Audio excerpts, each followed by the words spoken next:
जय भीम साथियों।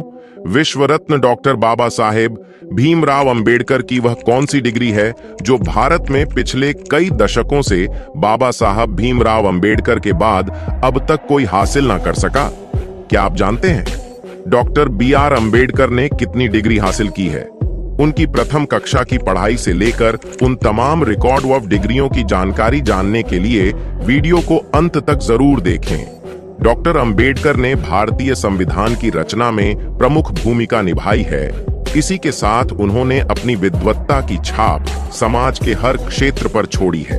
अधिकतर लोग डॉक्टर अंबेडकर को केवल भारत के संविधान निर्माता के रूप में जानते हैं और कुछ लोग उन्हें एक दलित नेता के रूप में जानते हैं, परंतु यह पूरा परिचय नहीं है, यह तो अंश मात्र परिचय है। वास्तव में वे एक लोकप्रिय भारतीय विधिवेत्ता, राजनीतिज्ञ, चिंतक, समाज सुधारक, अर्थशास्त्री, प्रतिभाशाली एवं झुंझारू लेखक और राष्ट्रभक्त थे। राष्ट्र निर्माताओं की सूची में डॉक्टर अंबेडकर का नाम प्रथम स्थान पर आता है, क्योंकि उन्होंने राष्ट्र के निर्माण में सभी सामाजिक समूह के अधिकार को सुनिश्चित किया। उनका विशेष जोर भारतीय महिलाओं एवं पिछड़े वर्गों के अधिकार पर था। वे कहते थे कि हमें राजनीतिक प्रजातंत्र के साथ साथ आर्थिक और सामाजिक प्रजातंत्र को मजबूत करना होगा। खैर छोड़िए, यह मेरा आज का विषय नहीं है। बाबा साहब के कार्य पर बात करें तो समय अधूरा पड़ जाएगा। तो चलिए अब आते हैं आज के मुख्य विषय पर और शुरुआत करते हैं बाबा साहेब अंबेडकर के बचपन से। बाबा साहेब अंबेडकर ने महाराष्ट्र के सतारा शहर में राजवाड़ा चौक पर स्थित गवर्नमेंट हाई स्कूल में 7 नवंबर 1896 को अंग्रेजी की पहली कक्षा में प्रवेश लिया। इसी दिन से उनके शैक्षणिक जीवन का आरंभ हुआ। इसलिए 7 नवंबर को महाराष्ट्र में विद्यार्थी दिवस के रूप में मनाया जाता है। जब वे अंग्रेजी कक्षा की चौथी कक्षा में उत्तीर्ण हुए, तब इस सफलता को अछूतों में सार्वजनिक समारोह के रूप में बनाया गया, क्योंकि तब यह अछूतों में एक असामान्य बात थी। माध्यमिक शिक्षा के लिए अंबेडकर का परिवार मुंबई चला गया, जहां उन्होंने एल्फिंस्टन रोड पर स्थित गवर्नमेंट हाई स्कूल में आगे की शिक्षा प्राप्त की।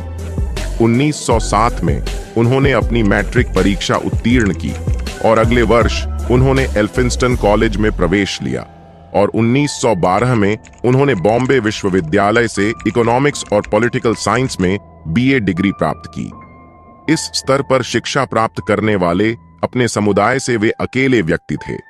इसके बाद राज्य सरकार के साथ काम करने लगे और आगे 1913 में अंबेडकर 22 साल की आयु में अमेरिका चले गए, जहां उन्हें बड़ौदा के महाराज सयाजीराव गायकवाड़ द्वारा स्थापित एक योजना के तहत न्यूयॉर्क शहर स्थित कोलंबिया विश्वविद्यालय में शिक्षा का अवसर प्रदान हुआ।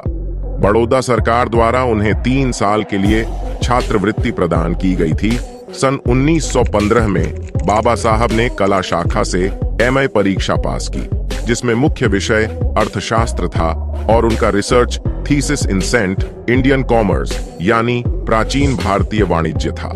इसी के साथ बाबा साहब ने सोशल साइंस, एंथ्रोपोलॉजी, हिस्ट्री और पाली जैसे विषयों का भी अध्ययन किया। सन 1916 में दूसरा रिसर्च थीसिस प्रस्तुत किया, national dividend of India, A historic and analytical study. इसी के साथ 1916 में ही तीसरा research thesis evolution of provincial finance प्रस्तुत किया।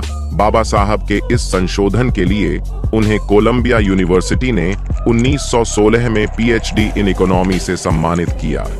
इस डिग्री के बाद डॉक्टर बाबा साहेब भीमराव अंबेडकर के नाम के आगे मानव डॉक्टर की उपाधि के कारण उन्हें भारत में उच्च शिक्षित व्यक्तित्व से पहचान मिली। बाबा साहब को 3 वर्ष तक की अवधि के लिए मिली हुई छात्रवृत्ति का उपयोग उन्होंने केवल 2 वर्षों में अमेरिका में पाठ्यक्रम पूरा करने में किया और 1916 में वे लंदन गए, क्योंकि बाबा साहब की पढ़ने की भूख अब भी थमी नहीं थी। बाबा साहब ने लंदन स्कूल ऑफ इकोनॉमिक्स में प्रवेश लिया, जहां उन्होंने अर्थशास्त्र में पोस्ट डॉक्टरेट की थीसिस पर काम करना शुरू किया। लेकिन जून 1917 में विवश होकर उन्हें अपना अध्ययन अस्थायी तौर पर बीच में ही छोड़कर भारत लौटना पड़ा। बड़ौदा राज्य से उनकी छात्रवृत्ति समाप्त हो गई थी। उन्हें 4 साल के भीतर अपना थीसिस पूर्ण करने के लिए लंदन लौटने की अनुमति मिली। बाबा साहब की पढ़ने की भूख खत्म नहीं हुई थी, वो और आगे पढ़ना चाहते थे। बड़ौदा राज्य के सेना सचिव के रूप में काम करते हुए अपने जीवन में अचानक फिर से आए हुए भेदभाव के कारण डॉक्टर भीमराव अंबेडकर निराश हो गए और अपनी नौकरी छोड़कर मुंबई के Sydenham college of commerce and economics में बतौर इकोनॉमिक्स के प्रोफेसर के रूप में काम करने लगे। आगे की पढ़ाई के लिए कुछ पैसों की बचत की इसी के साथ 1920 में कोल्हापुर के शाहू महाराज के सहयोग से वो एक बार फिर से इंग्लैंड वापस जाने में सफल हो पाए। 1921 में एक और प्रबंध provincial decentralisation of imperial finance in British India यानी ब्रिटिश भारत में शाही अर्थव्यवस्था का प्रांतीय विकेंद्रीकरण को प्रस्तुत किया। इस विशेष कार्य के लिए उन्हें MSc इन इकोनॉमिक्स की डिग्री प्रदान की गई। अब बाबा साहब ने अपना संपूर्ण ध्यान पोस्ट डॉक्टरेट पर लगा दिया। बाबा साहब जानते थे कि भारत में सामाजिक कार्य के लिए कायदे कानून पर पकड़ होनी चाहिए। इसीलिए उन्होंने लंदन के ग्रेजन कॉलेज में बैरिस्टर की पार्ट टाइम पढ़ाई के लिए एडमिशन लिया। 1922 में उन्हें ग्रेजन कॉलेज में बैरिस्टर ने बार एट लॉ की डिग्री प्रदान की और उन्हें ब्रिटिश बार में बैरिस्टर के रूप में प्रवेश मिल गया। हालांकि ज्यादातर लोग बाबा साहब को बैरिस्टर के पेशे से ही जानते हैं, लेकिन बैरिस्टर की डिग्री बाबा साहब ने अर्थशास्त्र के पढ़ाई के साथ पार्ट टाइम हासिल की हुई डिग्री है। वैसे तो 1922 में ही बाबा साहब ने पोस्ट डॉक्टरेट के लिए प्रबंध प्रस्तुत किया, द प्रॉब्लम ऑफ रूपी, its origin and it's solution, यानी रुपयों की समस्या, इसकी उत्पत्ति और इसका समाधान, जिसमें अंग्रेजों की गलत आर्थिक नीतियों पर आक्रामक हमला किया और इसी के कारण उनके प्रबंध को मान्यता नहीं मिली। लेकिन बाबा साहब की विद्वत्ता के सामने हार मानते हुए उन्हें अगले साल 1923 में इकोनॉमिक्स में डॉक्टर ऑफ साइंस की डिग्री से सम्मानित किया गया।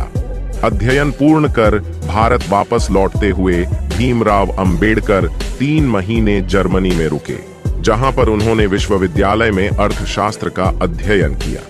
अब बाबा Saheb Bhimrao Ambedkar BA, MA, PhD, MSc, DSc और बार इन लॉ जैसी 6 डिग्रियों के साथ भारत के सबसे प्रतिभाशाली विद्वान बन गए थे। इतनी सारी डिग्रियां अन्य किसी भारतीय नेता के पास भी नहीं थीं। सन 1896 से लेकर 1923 तक 27 साल बाबा साहब ने अपना जीवन सिर्फ पढ़ाई में लगा दिया, जो किसी आश्चर्य से कम नहीं। कोलंबिया और उस्मानिया विश्वविद्यालय ने 1950 के बाद तीसरी और चौथी डॉक्टरेट LLD और D.Litt से बाबा साहब को सम्मानित किया है। अब आते हैं मुख्य सवाल पर बाबा साहब अंबेडकर की। वो कौन सी डिग्री है जो आज तक किसी भी भारतीय को हासिल करनी नहीं आई? तो इसका जवाब है सन 1923 में बाबा साहब को मिली doctor of science in economics की डिग्री। जी हाँ, 1923 से लेकर आज तक 100 सालों में किसी भी भारतीय को DSc इन इकोनॉमिक्स की डिग्री हासिल करने नहीं आई।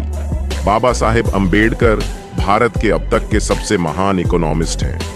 ये उनके डिग्रियों से भी पहचाना जा सकता है, जैसे कि BA economics, MA economics, PhD economics, MSc economics, DSc economics और बार 8 लॉ। इन 6 डिग्रियों में 5 डिग्रियां तो केवल इकोनॉमिक्स की है और DSc इन इकोनॉमिक्स तो बाबा साहब के अलावा अन्य किसी भी भारतीय को अब तक हासिल करनी नहीं आई।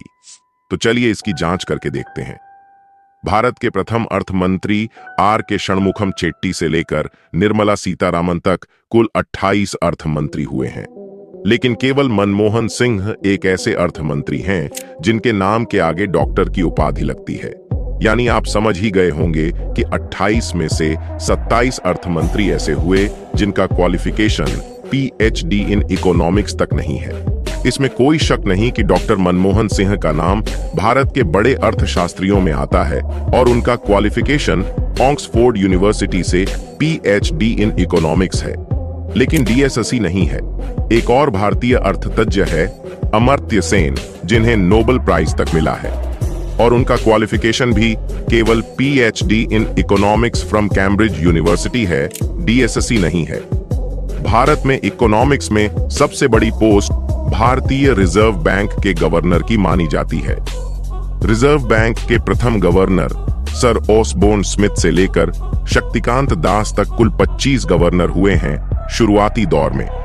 ज्यादातर गवर्नर इंडियन सिविल सर्विस पास भारतीय ही बनते थे, लेकिन 1970 में डॉक्टर IG पटेल प्रथम PhD होल्डर रिजर्व बैंक के गवर्नर बने। इसके बाद 11 गवर्नर ऐसे हुए जिनके नाम के आगे डॉक्टर की उपाधि लगती है, लेकिन उन सभी गवर्नर का क्वालिफिकेशन भी केवल PhD इन इकोनॉमिक्स है। 25वें गवर्नर शक्तिकांत दास का क्वालिफिकेशन तो मास्टर इन इकोनॉमिक्स तक नहीं है, वे इतिहास के मास्टर ऑनर्स हैं। प्लानिंग कमीशन ऑफ इंडिया के अब तक कुल 25 डेप्यूटी चेयरमैन हुए हैं, लेकिन इनमें से किसी का भी qualification doctor of science in economics नहीं है। सन 1923 में बाबा साहेब अंबेडकर ने डॉक्टर ऑफ साइंस की डिग्री हासिल की, जो केवल उनके नाम पर दर्ज है, जिसे 2020 तक पिछले 97 सालों तक कोई भी भारतीय हासिल नहीं कर सका। डॉक्टर बाबा साहेब अंबेडकर भारत के अब तक के सबसे महान अर्थतज्ञ थे, इसीलिए उनके अन्य कार्यों में भी इसका प्रभाव दिखता है, जैसा कि आप सभी जानते हैं। अंबेडकर साहब ने भारतीय संविधान का निर्माण किया है, इसीलिए भारतीय संविधान दुनिया का एकमात्र ऐसा संविधान है जिसमें सर्वाधिक इकोनॉमिक लॉ है, क्योंकि इसे बनाने वाला महान शख्स दुनिया का महान अर्थतज्ञ था। डॉक्टर बाबा साहेब अंबेडकर ने भारतीय रिजर्व बैंक की स्थापना में भी अहम भूमिका निभाई है। बाबा साहब का DSc का research thesis it problem of रूपी, इट्स ओरिजिन एंड सॉल्यूशन का प्रैक्टिकल रूप यानी भारतीय रिजर्व बैंक है। उनके द्वारा प्रदान किए गए दिशा निर्देशक सिद्धांत के आधार पर भारतीय रिजर्व बैंक बनाई गई थी। बैंक की कार्य पद्धति यानी काम करने की शैली और उसका दृष्टिकोण बाबा साहब ने हिल्टर यंग कमीशन के सामने 1926 में रखा था। यह कमीशन भारत में royal commission of Indian currency and finance के नाम से आया था। तब इसके सभी सदस्यों ने बाबा साहब के लिखे हुए ग्रंथ द प्रॉब्लम ऑफ रूपी, इट्स ओरिजिन एंड सॉल्यूशन की जोरदार वकालत की और उसकी पुष्टि की ब्रिटिश की वैधानिक सभा ने इसे कानून का स्वरूप देते हुए भारतीय रिजर्व बैंक अधिनियम 1934 का नाम दिया। लेकिन अफसोस इस बात का है, ज्यादातर इतिहासकार और नेता बाबा साहब भीमराव अंबेडकर को केवल दलितों के नेता के रूप में प्रचारित करते हैं। इस विषय पर आपका क्या कहना है, हमें कमेंट करके जरूर बताएं। दोस्तों, आज की वीडियो में बस इतना ही। इस चैनल पर मैं सिर्फ बाबा साहेब के जीवन से जुड़ी छोटी बड़ी सभी जानकारी लेकर आता रहता हूं। यदि आप बाबा साहब को पसंद करते हो और इनके बारे में और अधिक जानना चाहते हो तो हमारे भीमराव साहेब चैनल को सब्सक्राइब करें।